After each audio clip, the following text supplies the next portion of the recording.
मुस्लिम उम्मा एक जिस्म की मानिंद है। अगर जिस्म के किसी हिस्से में तकलीफ होती है तो पूरा जिस्म तकलीफ महसूस करता है।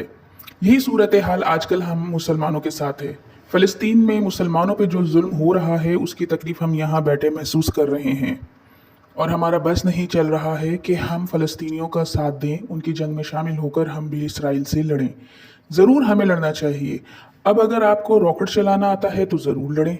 अगर आपको मिसाइल चलाने आते हैं तो आप ज़रूर जाएं। अगर आपको F-16 टैंकर, क्लाशनकोफ और दीगर जदीद असलाहा चलाना आता है तो ज़रूर लड़ें।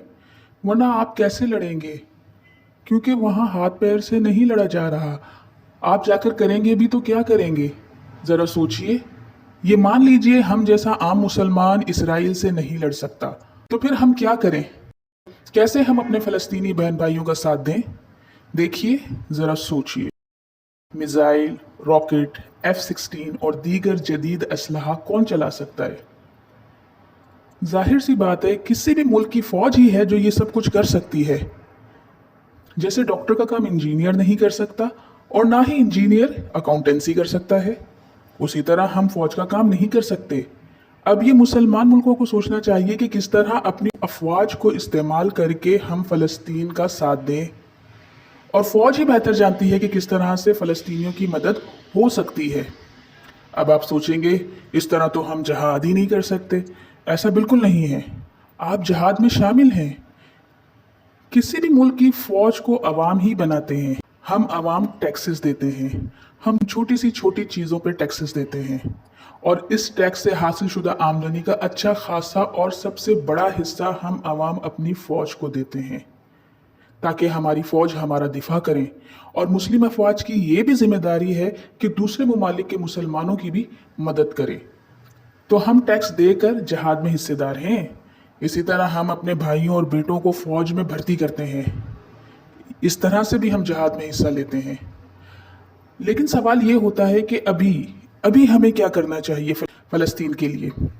हमें अभी हर जगह इसराइल के ख़िलाफ़ आवाज़ उठानी चाहिए, एहतजाज में हिस्सा लेना चाहिए, माली इमदाद करें अपने फ़लस्तीनी बहन भाइयों की। मुस्लिम ममालिक की हुकूमतों से अपील करें कि फ़लस्तीन को तन्हा ना छोड़ें। हर मुमकिन कोशिश करें कि उनकी मदद करें। अपनी फ़ौज भेजें, पैरामेडिक स्टाफ भेजें, अपनी फ़ौज के साथ खड़े रहें और दुनिया को बताएं कि इसराइल के जुल्म सितम की वजह से ही फ़लस्तीन ने हमला किया है। इसराइल मासूम नहीं है, बल्कि फ़लस्तीन मासूम है। याद रखिए, फ़लस्तीन सिर्फ मुस्लिम मुल्क नहीं है, बल्कि मस्जिद अक्सा की वजह से मुसलमानों के लिए तीसरा हुर्मत वाला मुल्क भी है। और एक बात ये भी याद रखनी चाहिए कि मस्जिद अक्सा की हिफाजत सिर्फ फ़लस्तीन की जिम्मेदारी नहीं है। क्या मस्जिद अक्सा का दफा सिर्फ फ़लस्तीनियों के ज़िम्मे है? क्या मस्जिद अक्सा सिर्फ फ़लस्तीनियों का है? नहीं, मस्जिद अक्सा तमाम मुस्लिम उम्मा के लिए हुर्मत वाला है, अज़मत वाला है और इसकी हिफाजत तमाम मुसलमानों की जिम्मेदारी है। और सबसे बढ़कर आप अपने फ़लस्तीनी बहन भाइयों के लिए दुआ करें। ए अल्लाह, ए गफूरुर रहीम, हिफाजत फरमा मस्जिद अक्सा की, हिफाजत फरमा फ़लस्तीन के मुसलमानों की।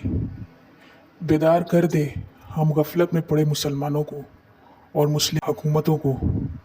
ए अल्लाह, हमें रास्ता दिखा, हमारी मदद फरमा कि हम अपने फ़लस्तीनी बहन भाइयों की मदद कर सकें और हिफाजत कर सकें मस्जिद अक्सा की। या हय्युल या क़य्यूम या अरहमर राहिमीन, तेरी मदद के बगैर हम कुछ नहीं कर सकते। तेरी मदद की ज़रूरत है, तू मदद फरमा हमारी। आमीन या रब्बुल आलमीन। और मोमिनो, ये न समझना कि ये जालिम जो काम कर रहे हैं अल्लाह उनसे बेखबर है। वो इनको उस दिन तक मोहलत दे रहा है जबकि दहशत के सबब आंखें फटी की फटी रह जाएंगी और लोग सर उठाए हुए मैदान क़यामत की तरफ दौड़ रहे होंगे। उनकी निगाहें खुद अपनी तरफ लौट न सकेंगी और उनके दिल मारे खौफ हवा हो रहे होंगे। और लोगों को उस दिन से आगाह कर दो जब उन पर अजाब आ जाएगा।